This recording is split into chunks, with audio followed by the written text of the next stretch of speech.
Two things make the American system unique and brilliant. The first is the idea that government is subordinate to the will of we the people. That is why we are rightly called the exceptional nation.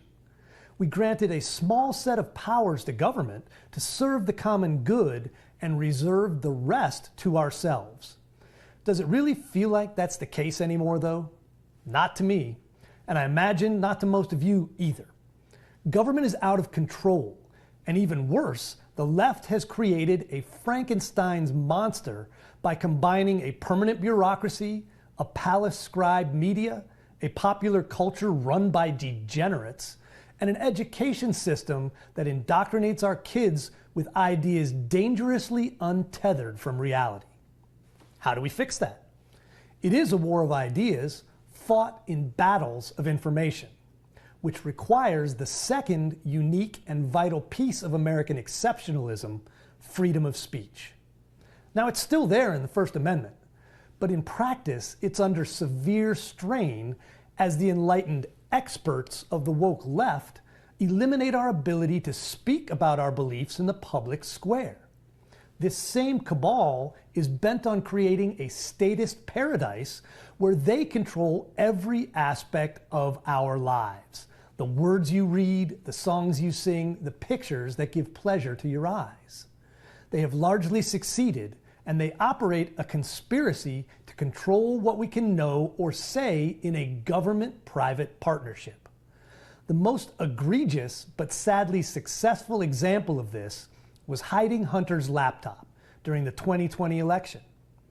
My company analyzed this and produced a report showing how widespread and coordinated it was. It was a textbook example of information warfare directed against the American people to influence that election. And it worked. They hid evidence of corruption by Hunter and Joe Biden to sell access to the U.S. government to foreign entities.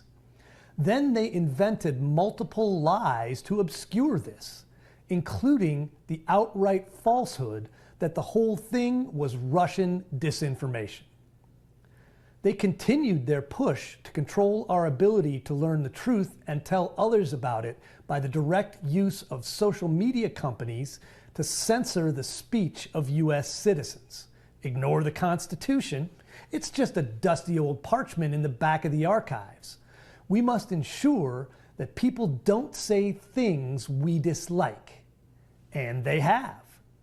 They said shut up about vaccines, masks, election interference, and even corruption at the highest levels of government.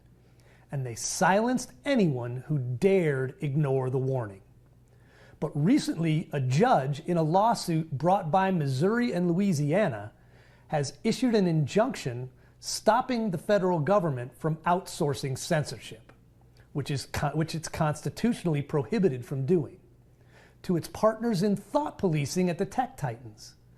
The judge said the overwhelming evidence presented showed the United States governments seemed to have assumed a role similar to an Orwellian ministry of truth.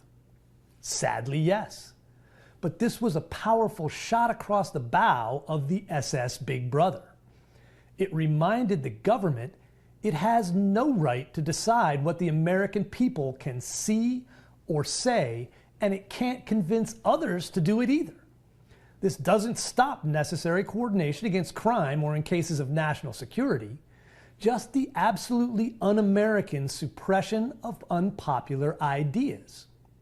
But let's not pretend the Silicon Valley Solons of censorship had to be drugged kicking and screaming to join in this thought suppression. They have dominated and radically changed our information space. Ask a question anywhere online, and your answer will be filtered through algorithms that give you the answer approved by the institutional left. Then if you somehow come into possession of a disapproved idea, just try to talk about it on any of the major online platforms. They have had a field day turning any violation of goodthink into crimethink, which will get you silenced in our digital town square. And they're still hard at work. Try saying that men cannot get pregnant on any social media platform other than Twitter. You're toast. Even on Twitter, Elon Musk uses a perverse bit of tone policing called free speech, not reach. They don't suspend or ban your account. They just hide your mean tweet so almost no one sees it. Come on, man.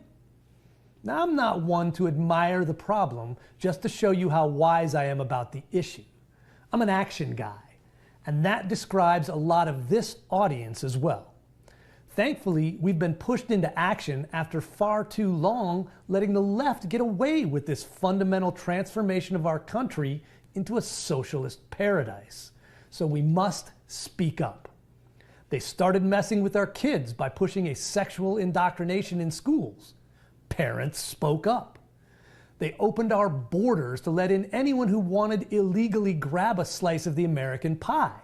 Citizens spoke up. They said wear masks and don't ask questions about vaccines. Free people spoke up. We're racking up wins and gaining momentum. The Boston Tea Party moment of our counter-wokeness revolution may be the Bud Light boycott. Turning the beer queer with that Dylan Mulvaney caricature of a woman was a bridge too far, and it has cost them billions. More importantly, it reminded all corporations that half of their customers do not buy into their woke games and won't buy their woke products. Target showed transgender swimsuits in the faces of every child who walked through their doors, and their and Kohl's stock prices felt the pain even before sales numbers came in, and we need to keep that up. Boycotts aren't fun, but money talks, and that's another way to speak up. We must also demand they advertise on our platforms as well. Too many refuse to advertise to you here because the left has scared them by saying we are hate speech. In reality, we're just speech they hate, and we're going to speak up whether they like it or not. The left did a good job of taking over our culture and institutions while we were busy living our lives and assuming the Constitution meant what the words said. That cost us a couple of lost generations. But we eventually woke up to wokeness as a threat to the Republic. The counterattack is underway, and now is the time to add your voices to it.